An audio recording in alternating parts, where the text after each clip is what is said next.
Hello friends, જય શ્રી કૃષ્ણ. કેમ છો બધા? તો આજે તમને મારા દાદી અડદની દાળ અને રીંગણાની એક નવી રેસીપી બનાવતા શીખવાડશે, જે તમે ક્યારેય બનાવી પણ નહીં હોય અને ખાધી પણ નહીં હોય. ખાવામાં પણ એટલી ટેસ્ટી લાગે છે ને કે તમે પાઉંભાજી પણ ભૂલી જશો. અહીંયા દાદીએ પોણા કપ જેટલી અડદની દાળ લીધી છે. તો અડદની દાળને આપણે 1 કળશા જેટલું પાણી નાખીને અડધો કલાક જેટલી પલાળવાની છે. તો અડદની દાળને આપણે પલાળવા માટે રહેવા દઈશું.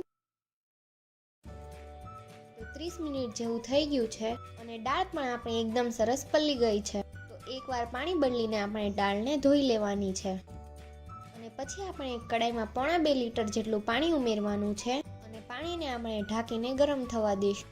તો પાણી ગરમ થાય ને ત્યાં સુધીમાં આપણે મસાલા ખાંડી લઈએ. તો અહીંયા આપણે ખાવણી અને દસ્તો લેવાનો છે અને તેમાં આપણે 5 થી 6 નંગ જેટલા મીઠા લીમડાના પાન, 3 થી 4 નંગ લવિંગ, 1 ઇંચ તજનો ટુકડો, 1 ચક્રફૂલ મસાલાને આપણે આ રીતના ખાંડીને તૈયાર કરી લેવાના છે. મસાલો આપણો ખંડાઈ ગયો છે તો તેને પણ આપણે એક બીજા વાસણમાં લઈ લેવાનો અને તે જ ખાવણીમાં આપણે 1 નંગ તીખું મરચું, લસણ અને આદુ આ બધું જ આપણે સારી રીતે ખાંડી લેવાનું છે. અને આ રીતે ખંડાઈ જાય ને એટલે તેને પણ આપણે એક ડીશમાં લઈ લેશું.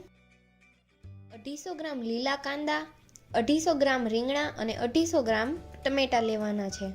તો આ બધું જ આપણે એકદમ બારીક સમારવાનું છે અને પાણી પણ આપણું ગરમ થઈ ગયું છે.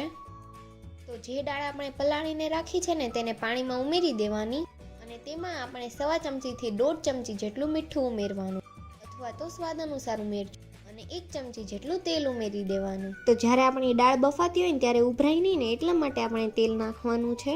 ઢાંકણને આપણે અધખુલ્લું ઢાંકીને દાળને આપણે બફાવા દેવાની છે.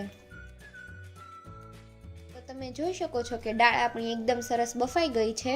અડદની દાળ આ રીતના ફાટી જાય ને એ રીતની બાફવાની છે. તો દાળ બફાઈ જાય ને પછી તેમાં એકદમ ઝીણું સમારેલું રીંગણ ઉમેરી દેવાનું છે. જે આપણે 250 ગ્રામ લીધા હતા. પોણા કપ જેટલી અડદની દાળ હોય ને તો બધી વસ્તુ આપણે 250 ગ્રામ જેટલી જ લેવાની છે અને રીંગણને આપણે દાળમાં ઉમેરી દેવાનું છે. રીંગણ એકદમ બફાઈ જાય ને ત્યાં સુધી તેને આપણે થવા દેવાનું છે. તો તમે જોઈ શકો છો કે રીંગણા પણ આપણે એકદમ સરસ બફાઈ ગયા છે. તો હવે તેમાં આપણે લીલા કાંદા ઉમેરી દેવાના છે. લીલા કાંદા પણ એકદમ રાળ થઈ જાય ને ત્યાં સુધી તેને બફાવા દેવાના છે અને વચ્ચે વચ્ચે હલાવતું રહેવું જેથી તળિયે બેસે નહીં. તો તમે જોઈ શકો છો કે કાંદા પણ આપણે એકદમ સરસ રાળ થઈ ગયા છે. તો હવે તેમાં આપણે 150 ગ્રામ જેટલું લીલું લસણ ઉમેરી દઈશું અને લીલા લસણને પણ આપણે એકદમ રાળ થાય ને ત્યાં સુધી થવા દેવાનું છે.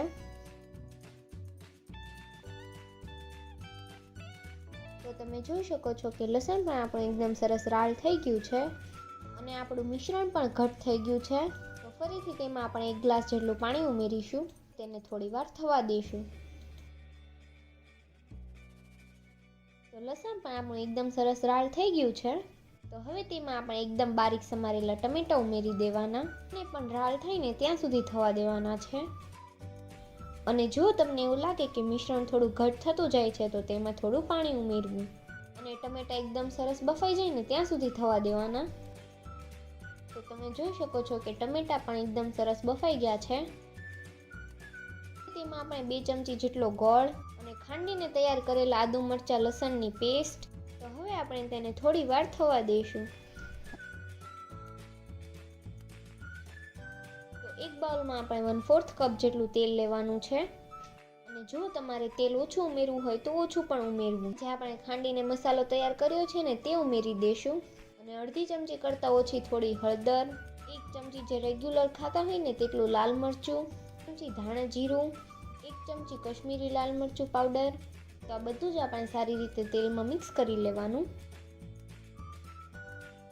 અને પછી તેને આપણે દાળમાં ઉમેરી દેવાનું અને 1 નંગ જેટલું લીંબુ નીચોવી લેશું. તો જ્યારે આ લસણ ને બધું બફાતું હતું ને ત્યારે મંચાવ સૂપ બનતું હોય ને એવી સ્મેલ આવતી હતી અને આ મસાલો નાખ્યા પછી એકદમ પાઉંભાજી જેવી સ્મેલ આવશે. તો આ મસાલો તેમાં ઉમેરીને સારી રીતે મિક્સ કરી લેવાનો અને લીંબુ પણ તમે તમારા ટેસ્ટ પ્રમાણે નીચવજો. તો આ દાળ થોડીક તીખી અને ગળી હોય છે.